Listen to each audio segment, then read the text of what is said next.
श्री रामचंद्र शरणम चरणम शरणम प्रपद्ये। श्रीमते रामचंद्राय नमः।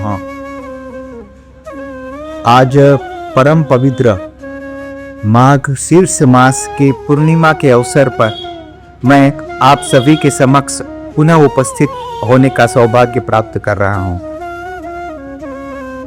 मैं आज जो विषय लेके आया हूं, भगवती जगदम्बा पूर्णिमा का दिन है।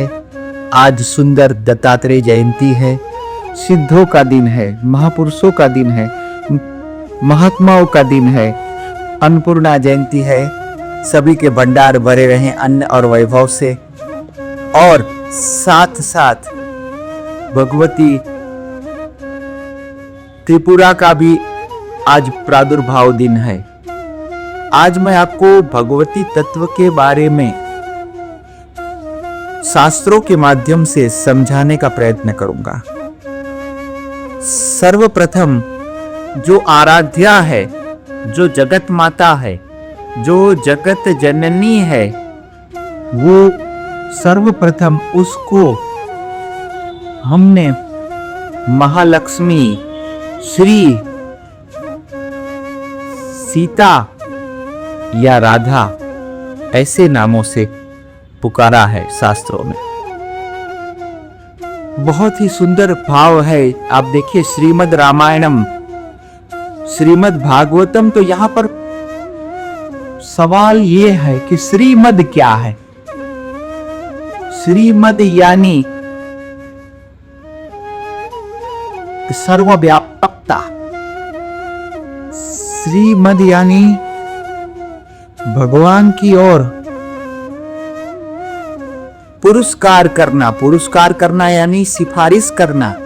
अब जैसे आप भगवान रामचंद्र की उपासना कर रहे हैं तो वो तो परब्रह्म है, आपकी सिफारिश करेगा कौन? वह निसंदेह आपकी सिफारिश माता सीता जी करेंगी। यद्यपि आप कृष्ण उपासक हैं, आपकी सिफारिश करेगा कौन? राधा जी करेगी।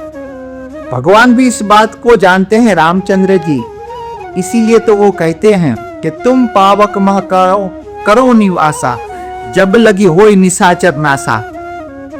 ये सीता जी, आप अग्नि में निवास करो, क्योंकि यद्यपि आप अग्नि में निवास नहीं करोगी और यहीं प्रस्तुत रहोगी, तो चाहे कैसा भी हो उसे आप पुत्रवत मानोगी और उसको वध करने के लिए आप मना करोगे। जैसे माँ है, पिता अपने पुत्र को डांट देता है, तुम बहुत निकम्मे हो, बहुत निठल्ले हो, लेकिन माता ऐसे संतानों का भी पालन पोषण करती है और जरूरत पड़ने पर पिता को सिफारिश भी करती है कि अब जो भी है, जैसा भी है तो अपना बच्चा, और अपने बच्चे को कोई थोड़ा इस तरह से निकाल बाहर करता है। तो इसीलिए प्रभु श्री राम ने कहा जगदम्बा जी से, तुम पावक मह करो निवासा, जब लगी होई निशाचर नासा। तो इसका मतलब ये है कि जो जगदम्बा है वो दोष दृष्टि से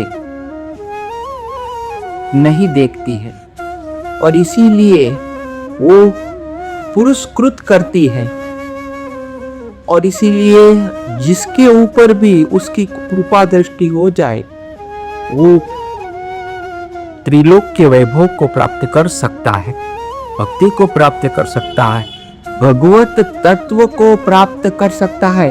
आज के दिन की एक और भी विशेषता है कि गोपियों ने जब भगवान से वरदान मांगा कि हमें रासलीला का वरदान प्रदान करो, भगवान ने उन्हें 10 महीने तक, मतलब उसी दिन, आज ही के दिन रात को रासलीला कर सकते थे, लेकिन नहीं, रासलीला हुई शरद पूर्णिमा की रात्रि को, यानी कि करीबन 10 महीने के बाद। इसका एक मतलब ये भी है कि भगवान जीव को पूरा अवसर दे रहे हैं और विरह में भक्ति को बढ़ा रहे हैं। और इसका एक ये भी मतलब हो सकता है, जो संतों का मत है, कि आप चाहे तो अपने इष्ट से कोई भी बात स्वयं कर सकते हैं, लेकिन माध्यम की जरूरत इसलिए पड़ती है कि हम में दोष है, और ये दोष होने की वजह से गोपियों ने माता कात्यायनी को कहा, कात्यायनी महामाये यथा त्वाम योग दिनस्वरी नंद सुतम ते देवी पति में कुरुते नमः।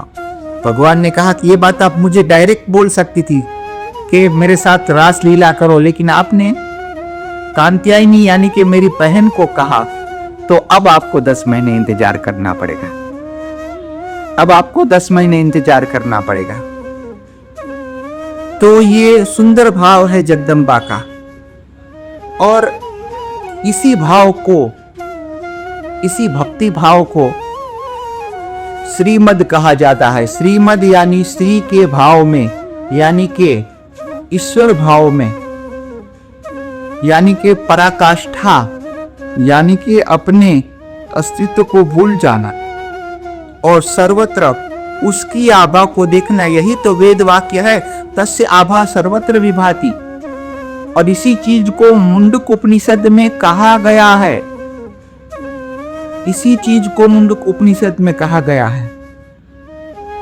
तो हम लोग जो भी हैं वो श्रीमद से बहरे रहें। और वैष्णव की तो परम संपत्ति है, वैष्णव की तो श्री परम संपत्ति है, क्योंकि श्री के कृपा कटाक्ष के लिए ही भक्तजन दिन रात निरंतर प्रयत्नशील रहते हैं। इसीलिए जगन माता है, भगवान की शक्ति, भगवान की आदि शक्ति। देखिए हम लोग मंदिर में भी आरती करते हैं, और उस आरती में हम लोग इतने ज्यादा मंत्र तो बोलते नहीं हैं। अब मंत्र बोलेगा कौन, आप देख लो। अब आरती करते हैं तो साथ में घंटी रहती है। अब घंटी पे किसका चिन्ह रहेगा, आप देख लो। घंटी पे गरुड़ जी रहेंगे, घंटी पे हनुमान जी महाराज रहेंगे, अब घंटी पे शेष नारायण रहेंगे। अब मंत्र कौन बोलेगा, तो मंत्र ये लोग बोलेंगे, मंत्र ये लोग बोलेंगे। यद्यपि हमसे मंत्र बोलने में कोई त्रुटि हो गई तो घंटी पे रहे हुए देव मंत्र बोलेंगे। ये भाव है, इसी भाव से हम लोग श्रीमद से भरे रहें और ईश्वर प्रेम हमें प्राप्त हो, और ईश्वर का आशीर्वाद हमें प्राप्त हो, और श्री की अनुकंपा, श्री का कृपा कटाक्ष हमें प्राप्त हो। यही हमारी आज के दिन की प्रार्थना है। आप सबका भगवती जगदम्बा मंगल करे। प्रणाम।